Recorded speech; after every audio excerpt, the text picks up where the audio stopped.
महाकुंभ के इस महासंगम में हर किसी का ध्यान अपनी तरफ खींचने वाला एक बड़ा मुद्दा बन चुका है और वो है एक्ट्रेस ममता कुलकर्णी को किन्नर अखाड़े का महामंडलेश्वर बनाए जाने का विवाद। जहां एक और देश भर से साधु संत और भक्त इस पवित्र स्थल पर स्नान करने के लिए पहुंच रहे हैं, तो वहीं दूसरी ओर ममता के महामंडलेश्वर बनने को लेकर कई संतों के चेहरे पर गुस्से के भाव भी देखने को मिल रहे हैं। काफी ज्यादा उनके चेहरे पर आक्रोश दिख रहा है। काफी ज्यादा लोग आलोचना भी कर रहे हैं। वहीं महाकुंभ में जब ये खबर आई कि ममता कुलकर्णी को किन्नर अखाड़े का महामंडलेश्वर बनाया जा रहा है, तो यह चर्चा का विषय बन गया और यह सवाल उठने लगा कि आखिर ऐसा क्यों और कैसे हो सकता है।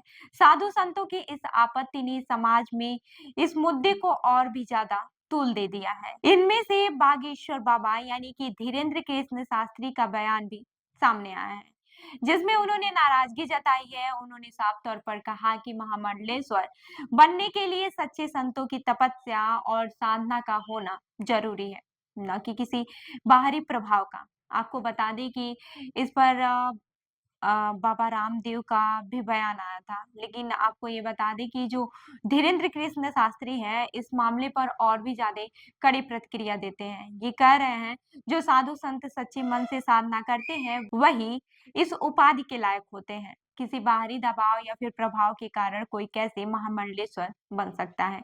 बाबा बागेश्वर आगे कहते हैं कि वो खुद भी अभी तक महामंडलेश्वर नहीं बने हैं। इसका मतलब यह है कि यह पद किसी भी व्यक्ति को आसानी से नहीं मिल सकता है। उनका यह भी मानना था कि इस तरह की उपाधियां आसानी से नहीं दी जानी चाहिए, बल्कि यह एक लंबी साधना और तपस्या के बाद मिलती है। इसके अलावा मैं आपको बता दूं कि एक और प्रमुख कथावाचक ट्रांसजेंडर जगत गुरु हिमांगी सखी ने भी ममता के महामंडलेश्वर बनाए जाने पर अपना विरोध जताया था।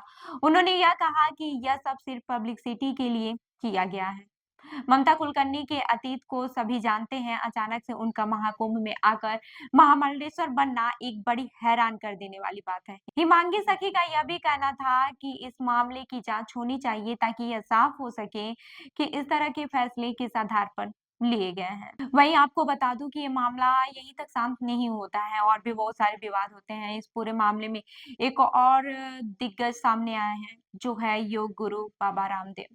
जैसा कि मैंने पहले बताया, उन्होंने इस फैसले को लेकर भी अपनी प्रतिक्रिया जताई। बाबा रामदेव ने कहा, महामंडलेश्वर बनने के लिए एक लंबी साधना की जरूरत होती है। यह कोई एक दिन में नहीं बन सकता है। मुझे लगता है कि आजकल बिना किसी साधना के किसी को भी यह उपाधि दी जा रही है, जो कि गलत है। बाबा रामदेव ने अपने अनुभव को साझा करते हुए कहा कि उन्होंने भी अपनी तपस्या के जरिए संतत्व को प्राप्त किया है और इसके लिए कई वर्षों तक कठिन साधना की है।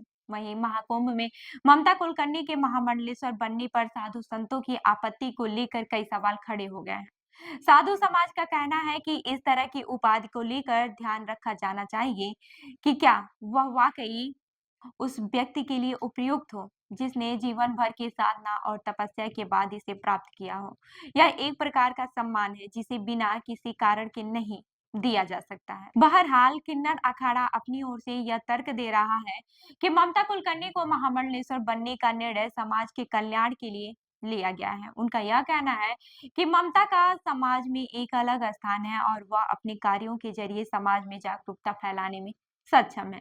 लेकिन इन सब के बीच एक बड़ा सवाल यह उठता है कि क्या महामंडलेश्वर बनने के लिए सिर्फ तपस्या और साधना ही जरूरी है, या फिर यह भी सिर्फ एक सामाजिक स्थिति और सम्मान की बात है।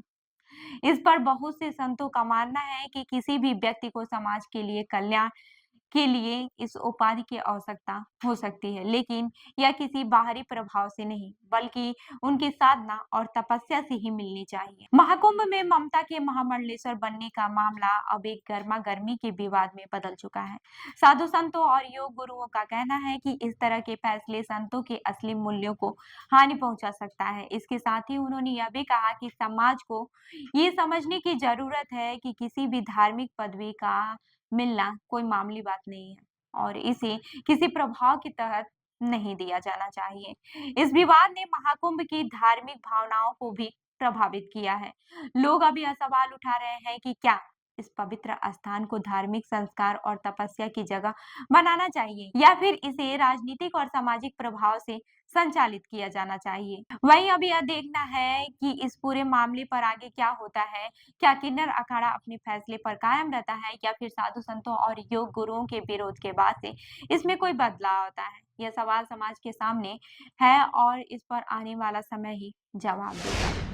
तो इस खबर पर आपका क्या कहना है? हमें ज़रूर बताइएगा। मैं उर्वी आपके साथ और आप देख रहे हैं जनदर्पण न्यूज़।